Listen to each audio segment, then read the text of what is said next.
Hi, welcome to my channel. My name is Emily and today I'm going to be doing a review slash ranking of the Chronicles of Narnia.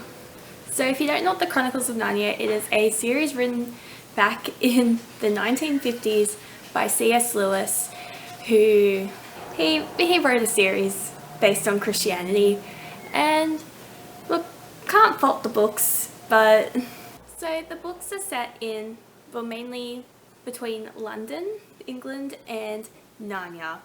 And Narnia is kind of seen as like the heaven for like Christianity. And pretty much throughout the books, pretty much he like goes on about how Narnia is this great place and how Aslan is this amazing, being that always helps and saves these kids. And especially when it's right at the climax, it's pretty much like Aslan comes in and saves the day, literally every single time. Like, the kids don't do it themselves, and it's like kind of defeating sometimes. So I recently read the series because it's something that I wanted to read for a while, but I knew it was about Christianity, and it was something that I was a bit iffy about because I don't know if Christianity books would be my thing, and turns out they're not. Not sorry. Well, maybe there might be other ones that might be a bit better, but the Chronicles of Narnia just wasn't for me. Like, the last 4 books, I'd have to say, were not the best. They were not good books. So the last 4 books will be definitely at the end of it, and then the 3 that I liked will be at the front, obviously.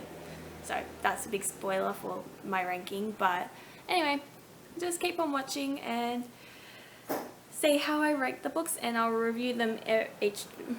So at number 7 on my list is The Horse and Hes Boy. So this is the 3rd book in the series, but I think it was published a bit later. So I was like, I think it was like C.S. Lewis published this one and The Magicians Nephew before he came out with the final book. So this is one of the books he released in that time, and I honestly hated it. I hated it. There's a lot of racial stereotypes in this as well, which, yeah, not good. And even then, they could not get into the story of this book. It's about a kid who meets a horse and they escape together to go to Narnia, and then the kid ends up being a prince. I think that's how it went. Anyway, it was not good, and Aslan was in it and he tried to attack kids or something. I don't know, but honestly, it was not a good book in the series. If I had to reread the series again, I would definitely be giving this book a skip. That is how much I do not like it, and I don't even think it adds much to the series as a whole. Like, it just gives a little bit more of an insight as to like the other side of Narnia, but I don't think it really adds much because they give you all the descriptors in the other books anyway, so it's not like a big deal to read this one. That's just my opinion anyway. So at number 6 is The Silver Chair, which is the 6th book in the series. I wouldn't say that I didn't like it, but I don't like Eustace as a character in any of the books. And I think that's why I've got the ones with him in like a low, because I don't like him as a character. I don't know why. It's just, I don't like him. Jill wasn't too bad of a character, but sometimes she came off as a bit more of a wimp and being like, oh, I'm a girly girl. I don't do girly girl things. I don't do all these adventure things. Like, this is so unnatural for me. And yeah, I didn't really like it.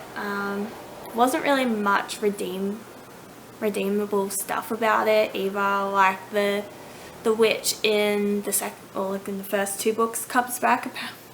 They allude to it be coming back. I don't know. I thought that was her coming back, but then they didn't really say anything about that afterwards. It was like, oh yeah, that was the dark witch. We don't care about her. At least she's gone now. And it's like, okay, well, thanks for not really clarifying who that was. Anyway, I didn't like it. And Lily the Silver Chair, Lily makes like a page show, so it's not even like anything to do with the story. I don't know, but it wasn't my favorite, and like if like I would probably still read it again just to see if I pick up on anything that I actually missed or that could have redeeming qualities in it, but not for me. Sorry. Okay, so at number 5 I have The Last Battle, which is the last book in the series. I didn't mind this one. It was a little bit more conflicting, or like it had good elements to it, but it wasn't really done well. So like I introduced these 2 new characters we never met before, and it's on the last day of Narnia, and they pretty much, this gorilla wants to try and take over Narnia using the people that were stereotyped in the Horse and Hes Boy to take over the land, and pretty much before even like anything happens, like you're like, oh yeah, this is actually really going really well, like, you know, but oh, there's like 50 pages. Okay, so I don't remember I got up to with number 7 because the camera card died off, but I think I was up to how there was leading up to a battle, but then as soon as the battle was about to, you know, take action, Aslan came and was like, oh yeah, this is the end now, walk through that door. That's really how it ends, and they all die, and they're all happy in Narnia, and then Susan doesn't belong there because she wears lipstick and goes to parties and stuff like that. Like, it was horrible. The ending was horrible. The story would have been not too bad if they didn't all die at the end. Let's just put it that way. So number 4 on my list is The Voyage of the Dawn Treader. I didn't really like this one because there wasn't much of a plot to it. So like they had to travel around like the different islands, but it didn't really lead anywhere. They were like, oh yeah, we need to find these people, but it barely got mentioned. Like barely got mentioned throughout the story. So when they found someone else, it was like, oh, we found someone else, and then they forgot all about it, and then it was all back to square one again. And it was a bit annoying, that part, but overall it wasn't that bad. Eustace was that like really prominent at the beginning, but then after that part where he turned into a dragon, he barely got anything. And like I really enjoyed his like the journal that entries that he wrote. Like I really enjoyed those because I thought they were hilarious.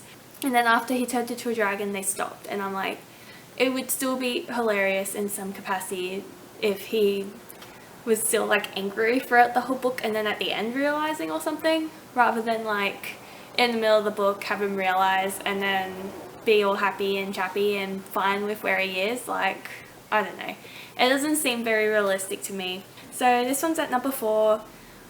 It's not that bad of a book, but it had a lot of potential that it just missed. Okay, so number 3 on my list is Prince Caspian. So this is the 4th book in the series, and I absolutely love this book, especially after reading it from The Horse and Hes Boy. It just gave me just so much more happiness and enjoyment in the series.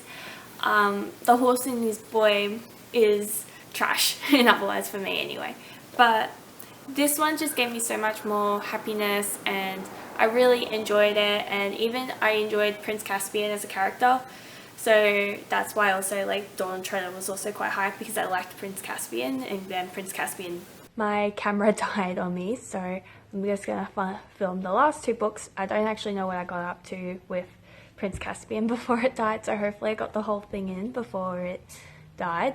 Anyway, the second book on my list was The Magicians Nephew. It really started the whole love for the Narnia world. I really enjoyed that a lot with this book. Yeah, I was intrigued by the characters, and like Polly was just so much more like an independent person, and Diggory was a jerk. I really did actually enjoy this book a lot. I think the reason why it's not number one is because of the nostalgia behind the first one, and I think you can guess which I've ranked as number one on my list by now. If you haven't guessed it, then you probably don't really know Narnia. But yeah, this one was really, really good. It drew me in, it really sucked me into the world and wanted me to continue reading into the series. It was a really good book. Highly, highly recommend reading this if you're going to start Narnia, like reading it first, because even though there's the whole nostalgia behind The Lion, the Witch and the Wardrobe, this one really gets you into the world itself and how it started. So it's pretty much like a whole beginnings to end story, which is really nice, but I feel like if there was even more books or better written stories, I think it would have been so much more better. But like, I'm not saying that they're badly written, but they weren't, some of the characters weren't very written properly or planned out properly, and it just felt like, especially the last book, felt very, very rushed. So whereas this one felt like it took its time to tell you what's happening, whereas when you get to the end, it's like kind of in a hurry to finish the whole story. And on the last book, we have, if you have not guessed, The Lion, the Witch and the Wardrobe. It's the second book in the series. I love it. It's good. It's amazing. Everything we love about Narnia is in this book. Absolutely love it. I wasn't a huge fan of the whole how Edmund got his redemption, and like, I still don't trust Edmund. Like, even though he's made his redemption, I was actually kind of hoping he'd fall out again, but no, they just did that with Eustace's character, which, well, that was alright, but whatever. But anyway, no, this one was really good. I really enjoyed it. It was just really nicely written, and I enjoyed it so, so much. So that's my list. I'll just give you the showdown of those in the order from bottom to best. Yeah. So that is it. I enjoyed the series. It was good, really good at the beginning, because you had Lion, the Witch and Wardrobe, Magicians Nephew, Prince Caspian, and then after that it just died. I mean, when I read The Horse and Hes Boy, I kind of felt like it was already getting really bad, and I was like, no, I don't want this to get any worse. It can only get better. And it got better from The Horse and Hes Boy, but it was horrible. It was so bad. I really wanted to really love the series, but I just couldn't really enjoy a couple of characters in the stories, and it felt rushed, especially the ending, and yeah, and even like the sexism and the racism in the books doesn't really help much either. But it was written in the 1950s, when a lot of those terminologies and stereotypes were commonly used, so it's neither here or there. But if you enjoyed this video, please give it a like, comment, subscribe, whatever, do whatever you want, and until next time, I will talk to you later. Bye!